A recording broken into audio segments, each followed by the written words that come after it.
Aujourd'hui, on plonge tête la première dans l'un des textes les plus controversés et franchement des plus denses de la fin du XXe siècle. On va décortiquer ensemble le manifeste de Théodore Kaczynski, La société industrielle et son avenir. L'idée ici, ce n'est absolument pas de prendre parti ou de valider une quelconque pensée radicale. Notre but, c'est de faire une analyse structurelle, de cartographier purement et simplement la logique interne d'une réflexion qui a marqué son époque. Alors comment s'articule cet argumentaire si particulier?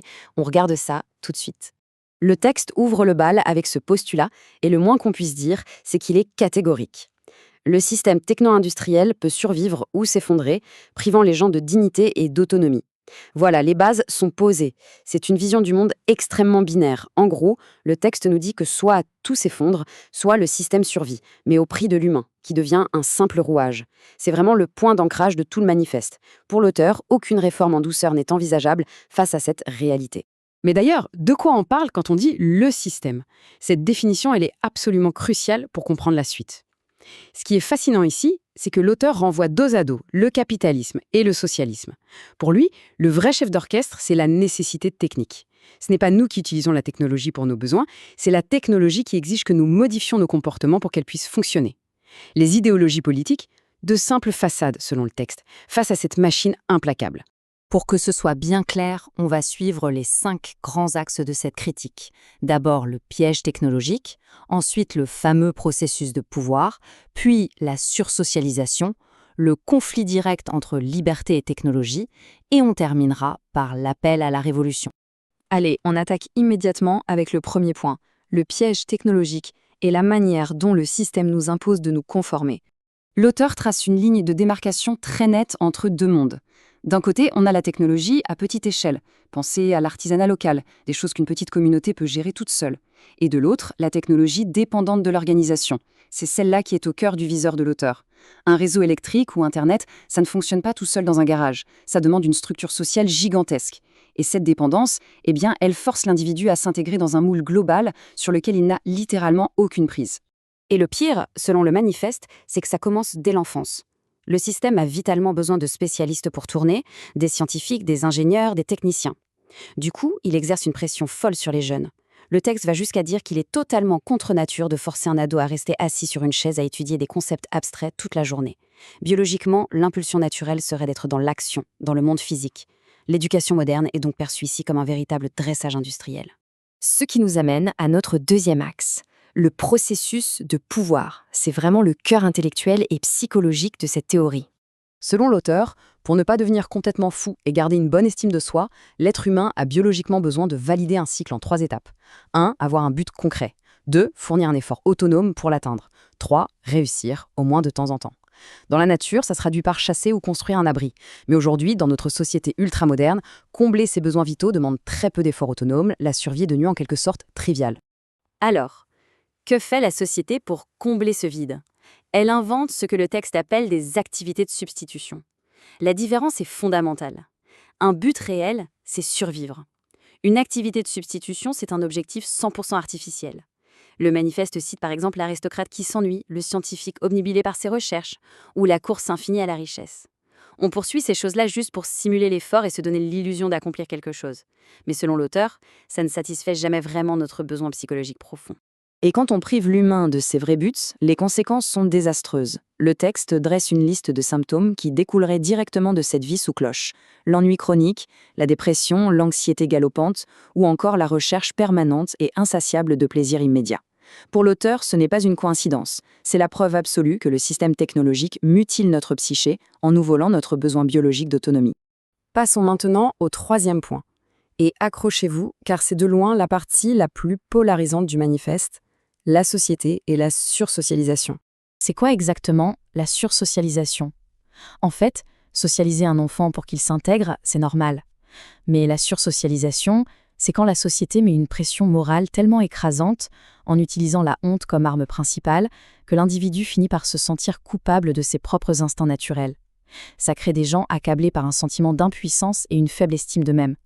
Selon l'analyse, c'est le levier parfait utilisé par le système pour fabriquer des citoyens ultra dociles. Et c'est là que l'auteur applique cette grille de lecture psychologique pour attaquer ce qu'il nomme le gauchisme moderne. Il faut bien comprendre qu'il ne s'agit pas d'une critique politique classique, mais vraiment d'un diagnostic psychologique. Le manifeste affirme que ces mouvements sont collectivistes parce que leurs membres souffriraient d'un profond complexe d'infériorité. Incapables de se sentir puissants seuls, ils auraient besoin de fusionner avec un mouvement de masse. Et surtout, le texte prévient que si ces mouvements prenaient le pouvoir total, ils n'hésiteraient pas une seconde à utiliser la technologie la plus avancée pour contrôler la société. Cette logique va encore plus loin avec le concept du crypto-gauchiste. C'est, selon l'auteur, l'agent le plus redoutable du système. Contrairement aux militants qui crient dans la rue, le crypto-gauchiste ne fait pas de vagues. Il est parfaitement intégré, il travaille dans les bureaux, l'administration, l'éducation. Son but ? Pousser discrètement l'individu à dépendre toujours plus des institutions. Son besoin viscéral d'appartenance au collectif en fait le rouage idéal pour étendre l'emprise du système technologique sur nos vies. On aborde notre 4e axe et c'est un duel au sommet, le conflit inévitable entre liberté et technologie. Il y a une métaphore très parlante dans le texte pour illustrer ça. Imaginez que vous jouez aux échecs, sauf qu'un grand maître se tient derrière vous et vous dicte absolument tous les meilleurs coups à jouer. Vous allez gagner la partie, c'est sûr. Mais est-ce que vous vous êtes amusé? Est-ce que c'est encore votre victoire? Non, le jeu est totalement gâché. Pour l'auteur, la technologie fait exactement la même chose. Elle nous facilite la vie, elle nous sécurise, mais elle nous vole la satisfaction de surmonter nos propres problèmes. Elle nous confisque notre destin. C'est pour ça que le manifeste propose une définition de la liberté qui est extrêmement stricte, presque radicale. Oubliez la liberté d'expression ou le droit de choisir sa religion. Ici, la vraie liberté, c'est d'avoir le contrôle total sur sa propre survie. Se nourrir, se loger, se défendre. S'il y a une grande organisation derrière qui gère tout ça à notre place, même si elle est super bienveillante, eh bien ce n'est plus de la liberté. Le confort absolu, prévient le texte, ne doit jamais être confondu avec l'autonomie. Pour prouver qu'on fonce dans le mur, l'auteur s'appuie sur 5 principes du changement historique. Le truc à retenir ici, c'est qu'introduire une nouvelle technologie, c'est un changement massif. Et comme tout est interconnecté, ça bouleverse la société entière d'une manière qu'on ne peut absolument pas prévoir. Conclusion du texte, on ne peut pas guider ou contrôler rationnellement le développement technologique. La machine avance selon ses propres règles et on est clairement plus au volant. À la 5e et ultime partie, l'appel à la révolution et la conclusion, forcément radicale, de l'auteur. Dans cette logique, l'idée même de faire une réforme est balayée d'un revers de main. Une réforme, selon le texte, c'est timide, ça essaie de colmater des fuites ici et là, et surtout, ça peut s'annuler à la prochaine élection. Limiter la technologie par de simples lois, impossible de motiver les foules pour ça. La révolution, par contre, c'est guidé par la passion. L'objectif n'est pas d'aménager la maison, mais de la raser complètement pour bâtir un monde entièrement nouveau sur ses cendres. Et pour justifier le passage à l'acte, le texte utilise une image brutale, celle du voisin faible. Imaginez un voisin tyrannique et très fort qui tombe soudainement malade. Le voisin faible qui subit ses abus depuis des années n'a qu'une seule fenêtre de tir, éliminer le voisin fort pendant qu'il est vulnérable. S'il cherche un compromis, le fort va guérir et recommencer à le dominer de plus belle. Pour l'auteur, le système actuel est malade, fracturé par des crises économiques et écologiques. C'est donc le moment précis pour frapper sans aucun compromis. Tout ça se traduit par une véritable stratégie tactique. Le plan est clair. Diffuser une idéologie de la nature pour unir les esprits, jeter de l'huile sur le feu des tensions sociales pour affaiblir le système, et surtout, fuir la politique traditionnelle comme la peste. Fait intéressant, l'usage de la technologie n'est autorisé que dans un seul but, l'utiliser comme une arme contre l'infrastructure elle-même.